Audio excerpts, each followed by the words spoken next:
Speaking of baseball, after Bryce Harper flew out in the 8th inning, teammate Jonathan Papelb called Harper out for not running it out to first base. The two exchanged words on the way back to the dugout, and then they got into a fight, needed to be separated by teammates. Skip, big deal? No deal. Stephen A., I've seen a lot worse in my time, especially the night that Barry Bonds put Jeff Kent up against the dugout concrete, which Kent deserved. But in this case, this was a predictable, yeah, there you go. This was a predictable product of the Nationals' disgraceful collapse this year. So then you had Papelb, who's been a huge disappointment, pitching against his old team, the Phillies. And he had the audacity to call out Bryce Harper, who well could win the MVP, for not running out a pop-up in a game that they're out of it, that didn't even matter anymore.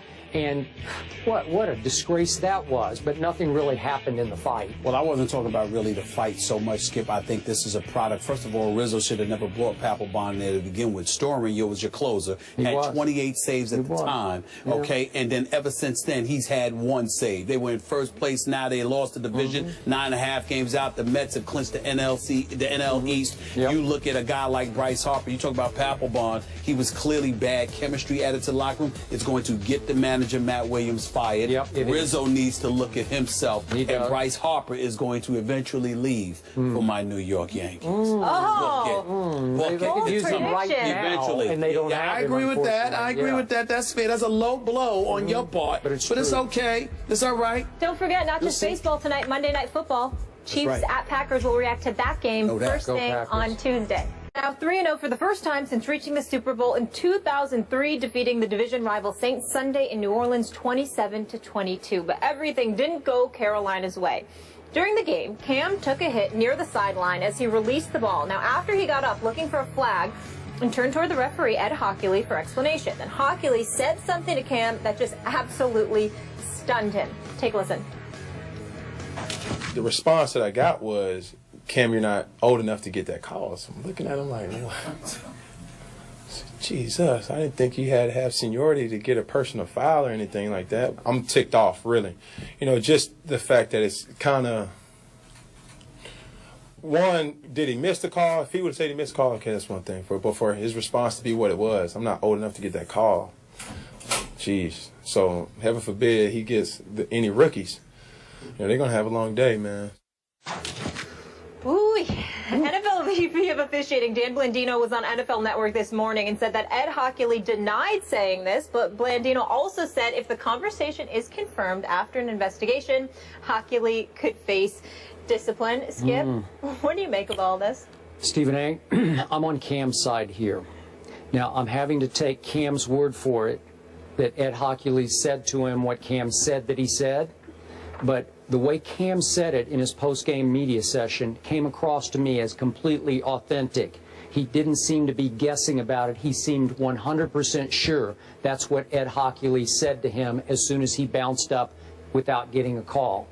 So to me, if that's true, and I'm going to guess that it was true, but I could be wrong. Maybe we'll hear from Ed Hockley today. I don't know. He needs to say something. He does need to say something. I'm with you on that. If he did say that, it was completely out of bounds, and he should be disciplined for saying that to him. Now, we don't usually hear this in the sport of football. We hear it a lot in baseball, that there'll be a lot of back and forth between a plate ump and a pitcher after the game. They'll fire back and forth verbal volleys.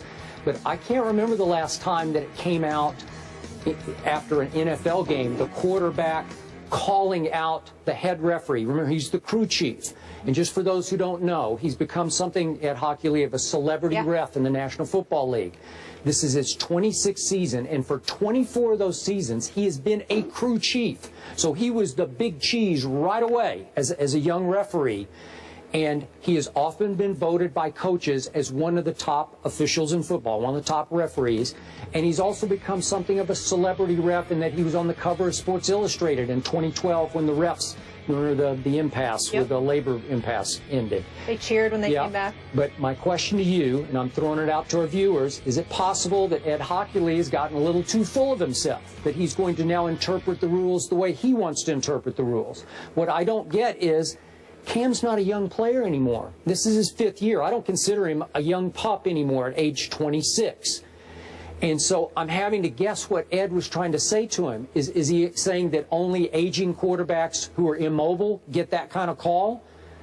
I don't know. Is he saying that Cam's still young enough and mobile enough and just good enough that I'm not going to give you that call? Well, if that's what he's saying, that is so out of bounds, because you're now reffing players by their ability or their age. And as Cam said, what's he going to say to a rookie? You know what? It's not fair to Cam Newton. And I'm happy that he called him out.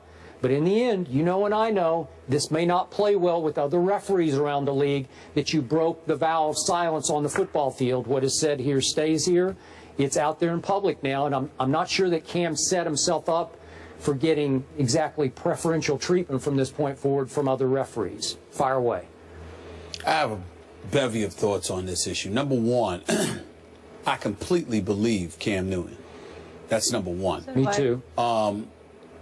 It is, to be fair to Ed Hockley, we haven't heard his side. We haven't heard from him directly.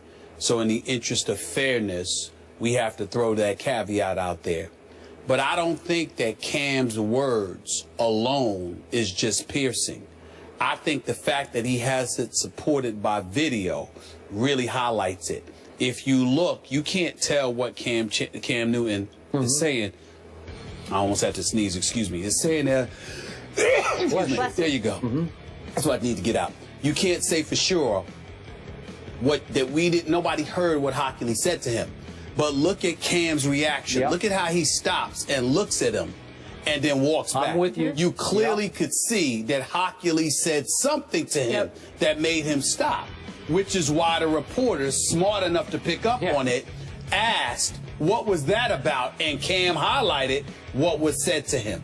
So on that point, you're absolutely right. When you speak to the issue of an official and him talking about Cam's lack of seniority, it's a couple of things you peel from that, Skip. Number one, are you really saying, because Cam's not that young anymore, like you said, he's been in the league 5 years. So what are you trying to say? He's not Drew Brees? He's not Big Ben? He's not Tom Brady? He's not Peyton Manning? Because that's what you're saying. I think that's basically what you're saying. What else is there to say? How many quarterbacks in the NFL have been starting quarterbacks for five plus seasons? I mean, think about that for a second here. Go down a list of quarterbacks. I mean, the Carson Palmers of the world, you can throw him out there. Sure. Russell Wilson is younger. You know, I mean, Nick Foles is younger. Teddy Bridgewater is younger. Aaron Rodgers obviously is up in there. You know, that equation. Matthew Stafford. What you gonna say? Matthew Stafford isn't young enough. So he's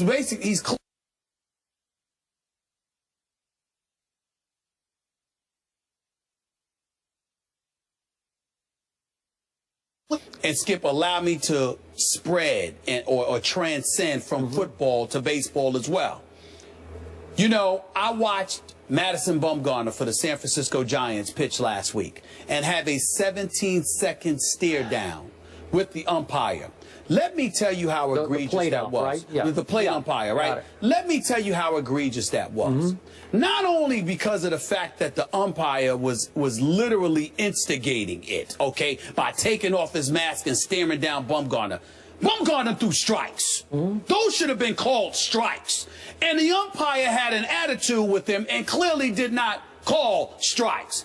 Why am I bringing that up? Because when we talk about Ed Hockley with Cam Newton, if indeed you're refraining from making calls because of something other than the actual game itself and the rules that govern it, and instead you're personalizing it to some degree, you got a problem. You got to go. Now, I understand that baseball is different. I understand that baseball is different from football. My argument is that it shouldn't be. No matter what the sport is, there isn't a fan in those seats who come to see the umpire or the game official. I promise you, those fans who walk through the turnstiles, even though to a lesser degree, it's about the players in the National Football League because it's just football, it's an event, it's only 16 games during the season. I promise you they would rather see Cam Newton than Ed Hockley. And I promise you, those folks that walked through the turnstiles for that game that San Francisco was playing with the Giants, the San Francisco reigning MVP of the World Series, Madison Bumgarner.